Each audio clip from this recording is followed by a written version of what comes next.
चलिए आज बात करते हैं एक ऐसे टॉपिक की जो हमारे चारों ओर है, जिसका हम हर पल हिस्सा हैं, हमारा पर्यावरण। पर्यावरण या एनवायरनमेंट, ये शब्द हम सब ने कहीं ना कहीं और शायद रोज ही सुना होगा, टीवी पर, अखबारों में, और अक्सर घर के बड़े भी कहते हैं कि भाई अब वो पर्यावरण नहीं रहा जो पहले हुआ करता था। पर कभी सोचा है कि इस शब्द का असली मतलब है क्या? ये सिर्फ पेड़ पौधों या हवा पानी तक की बात नहीं है। तो चलिए आज जरा गहराई में उतरते हैं और समझते हैं कि हमारा पर्यावरण असल में काम कैसे करता है।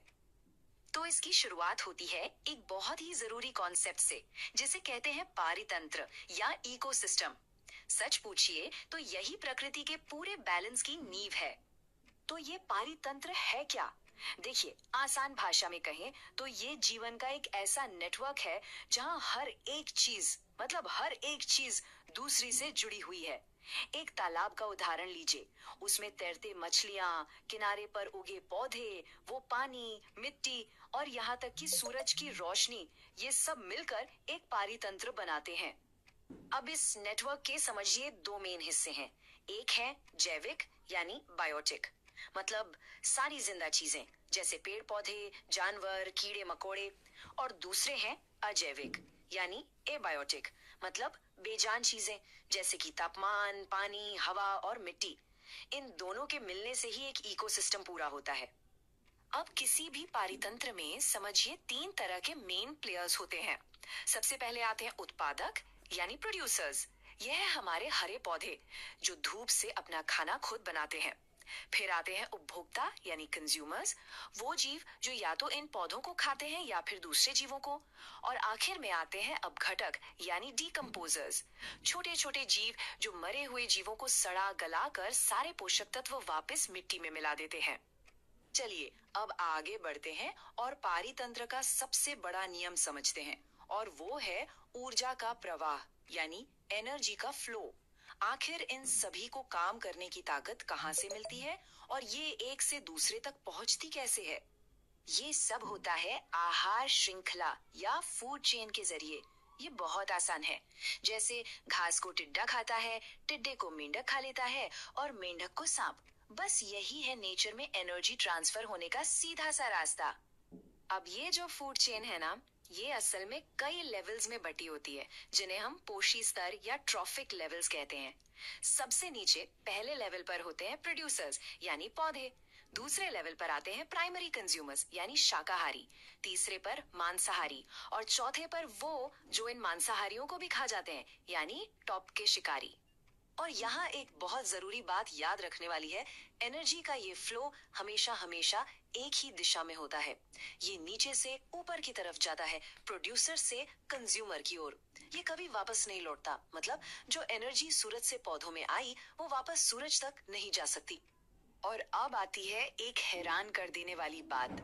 हर एक लेवल पर पिछले लेवल से सिर्फ और सिर्फ 10% एनर्जी ही अगले लेवल तक पहुंच पाती है। बाकी की 90% एनर्जी गर्मी बनकर माहौल में ही खो जाती है। और शायद यही वजह है कि ज्यादातर फूड चेन्स 3 या 4 लेवल से ज्यादा लंबी नहीं होती। लेकिन इस फूड चेन में एनर्जी के साथ साथ एक और चीज भी है जो ऊपर की ओर जाती है। एक ऐसा खतरा जो दिखाई नहीं देता। इसे कहते हैं जैव आवर्धन या बायोमैग्निफिकेशन। तो ये जैवावर्धन क्या है? ये वो प्रोसेस है जिससे कुछ हानिकारक केमिकल्स जो आसानी से खत्म नहीं होते, फूड चेन के हर अगले लेवल पर और ज्यादा जमा होते चले जाते हैं। उनका जहरीलापन बढ़ता जाता है। चलिए इसे एक उदाहरण से समझते हैं। मान लीजिए खेतों में कीटनाशक डाले गए। ये जहरीले केमिकल्स मिट्टी और पानी में मिल गए। वहां से पौधों ने इन्हें सोख लिया। अब जब किसी शाकाहारी जीव ने उन पौधों को खाया तो वो सारा केमिकल उसके शरीर में जमा हो गया। फिर जब किसी मांसाहारी ने उस जीव को खाया तो केमिकल की मात्रा और बढ़ गई। और क्योंकि इंसान अक्सर इस चेन में सबसे ऊपर होते हैं, तो सबसे ज्यादा जहरीले केमिकल्स हमारे शरीर में ही जमा हो जाते हैं। अब जब इंसानी असर की बात छिड़ ही गई है, तो चलिए दो बड़ी मुश्किलों को समझते हैं जो हमने ही पैदा की हैं। एक तो ओजोन लेयर को नुकसान और दूसरा कचरे का अंबार। पहले ओजोन को पकड़ते हैं। हम सबको पता है कि ऑक्सीजन यानी O2 हमारी सांसों के लिए कितनी जरूरी है, पर क्या ये पता है कि इसी का एक दूसरा रूप है ओजोन यानी O3, और ये एक जानलेवा जहर है। पर रुकिए, कहानी में एक ट्विस्ट है। जमीन पर भले ही ये जहर हो, लेकिन यही ओजोन जब आसमान में वायुमंडल की ऊपरी परत में होती है तो ये हमारे लिए एक ढाल का काम करती है। ये सूरज से आने वाली खतरनाक अल्ट्रावायलेट किरणों से हमें बचाती है। 1980 के दशक में वैज्ञानिकों ने देखा कि ये सुरक्षा कवच तेजी से कमजोर पड़ रहा है। वजह वजह थे हमारे बनाए हुए केमिकल्स, जिन्हें CFCs कहते हैं, जो फ्रिज, AC और स्प्रे कैन में इस्तेमाल होते थे।